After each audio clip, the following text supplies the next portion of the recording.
इन दिनों इजराइल और फिलिस्तीन के बीच बड़ा युद्ध छिड़ा हुआ है। लेकिन क्या आप जानते हैं कि आखिर फिलिस्तीन और इजराइल के बीच में विवाद क्या है? आपको बता दें, इजराइल में लोग जब शनिवार को अपना त्यौहार मना रहे थे, तब फिलिस्तीन के मिलिटेंट हमास ने हमला बोल दिया।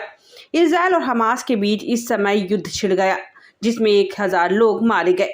इस हमले में हमास ने शनिवार को इजराइल पर 5000 रॉकेट दागे। मिलिटेंट समूह के लड़ाकों ने इजरायली नागरिकों और सैनिकों को भी बंधक बना लिया है। हमास का कहना है कि यह ऑपरेशन अलग सा स्टॉर्म है। लेकिन आखिर फिलिस्तीन और इजराइल के बीच में विवाद क्या है? दोनों ही देशों के लिए विवाद का प्रमुख कारण अलग सा मस्जिद का इलाका है।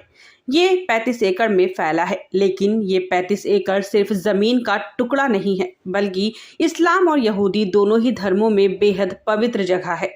मुसलमान और यहूदी दोनों ही इस पर अपना अपना दावा करते हैं। अलग सा मस्जिद इस्लाम में मक्का और मदीना के बाद तीसरी सबसे पवित्र जगह मानी जाती है। जिस कॉम्प्लेक्स में ये है वो 35 एकड़ में फैला है, जिसे मुस्लिम हरम अल शरीफ के नाम से जानते हैं। वहीं यहूदी इसे टेम्पल माउंट के नाम से बुलाते हैं। आखिर मुस्लिमों के लिए ये इतनी महत्वपूर्ण क्यों है?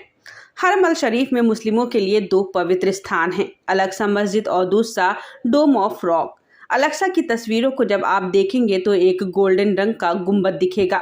कई लोग इसे ही अलग-सा मस्जिद मान लेते हैं, लेकिन असल में ये डोम ऑफ रॉक है। ये मस्जिद 8वीं सदी में बनाई गई थी। मुस्लिमों का मानना है कि सन 621 में पैगंबर मोहम्मद यहीं से जन्नत में गए थे। बैजेंटाइन साम्राज्य के समय में मुस्लिमों ने इजराइल पर हमला किया और इस जगह को जीत लिया। बाद में उमैद खलीफाओं ने यहाँ एक भव्य मस्जिद का निर्माण कराया। अब बात करते हैं कि ये जगह यहूदियों के लिए इतनी इम्पोर्टेंट क्यों है। यहूदियों का मानना है कि धरती पर पहला इंसान आदम है, जिन्हें बनाने के लिए ईश्वर ने यहाँ की मिट्टी उठाई थी। इसके साथ ही दूसरी मान्यता के मुताबिक यहूदियों के पहले पैगंबर अब्राहम को ईश्वर ने आदेश दिया कि वो अपने प्रिय बेटे इसहाक की बलि दे। इसके लिए अब्राहम इसहाक को लेकर ईश्वर की बताई जगह पर पहुंचे, लेकिन बलि देने से पहले ही ईश्वर ने एक देवदूत को भेजा और अब्राहम की श्रद्धा से खुश होकर इसहाक को बख्शने को कहा।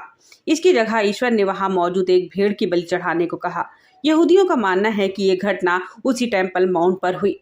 इजराइल के राजा किंग सोलोमन ने यहाँ एक भव्य मंदिर बनवाया, जिसे यहूदी फर्स्ट टेम्पल कहते हैं। बाद में बेबीलोनियन सभ्यता के लोगों ने इसे तोड़ दिया। 516 ईसी पूर्व में यहूदियों ने दोबारा फिर इसी जगह पर मंदिर बनाया। इसी मंदिर में पवित्र से भी पवित्र नाम की एक जगह थी, जहां आम लोगों का जाना वर्जित था, जहां सिर्फ यहूदी पुजारी जा सकते थे। सन 70 में रोमन साम्राज्य के समय इसे भी तोड़ दिया गया। मंदिर की दीवार का सिर्फ एक बाहरी हिस्सा बचा, जिसे पश्चिमी दीवार या वेस्टर्न वॉल कहते हैं, क्योंकि प्राचीन समय में पवित्र से भी पवित्र जगह में आम यहूदियों को जाने की इजाजत नहीं थी। इसी वजह से आज भी यहूदी अंदर नहीं जाते। अब बात करते हैं कि आखिर विवाद क्या है। लंबे समय तक यहाँ ईसाइयों का कब्जा रहा। 10वीं सदी के बाद यहाँ कब्जे को लेकर मुस्लिमों और ईसाइयों में युद्ध होता रहा। ईसाई मानते हैं कि यरूशलेम में ही ईसा मसीह ने अपना उपदेश दिया और यहीं उन्हें सूली पर चढ़ाया गया और इसी शहर में वो वापस जीवित होंगे। दूसरे विश्व युद्ध के बाद साल 1948 में इजराइल का गठन हुआ, उसी जगह जिसे फिलिस्तीन के नाम से जाना जाता था। बाद में संयुक्त राष्ट्र की देखरेख में पार्टीशन रेजोल्यूशन बना, जिसमें प्रस्ताव दिया गया कि फिलिस्तीन को 2 हिस्सों में बांट दिया जाए और यरूशलेम पर इंटरनेशनल कंट्रोल होगा, जिसकी देखरेख यूएन करेगा। मुस्लिम इसके लिए तैयार नहीं थे। 1967 में ऐतिहासिक 6 दिन के युद्ध के बाद इजराइल ने फिलिस्तीन के कई हिस्सों पर कब्जा कर लिया, जिसमें टेम्पल माउंट भी था। बाद में इजराइल ने मुस्लिम नेताओं से बातचीत के बाद इसका प्रबंधन जॉर्डन को सौंप दिया, लेकिन इसके बाद यहूदियों को इस हिस्से में प्रवेश की अनुमति मिल गई। हालांकि वह यहाँ प्रार्थना नहीं कर सकते थे। इस जगह की सुरक्षा और कंट्रोल इजराइल के हाथ में है। कई बार ऐसी खबरें आती रहती हैं जिसमें इजराइल की पुलिस परिसर के अंदर तक चली जाती है। इजराइल पर हमला करने वाले हमास का कहना है कि वो अत्याचारों का बदला ले रहा है। आपको हमारी ये जानकारी कैसी लगी, कमेंट बॉक्स में जरूर बताइएगा।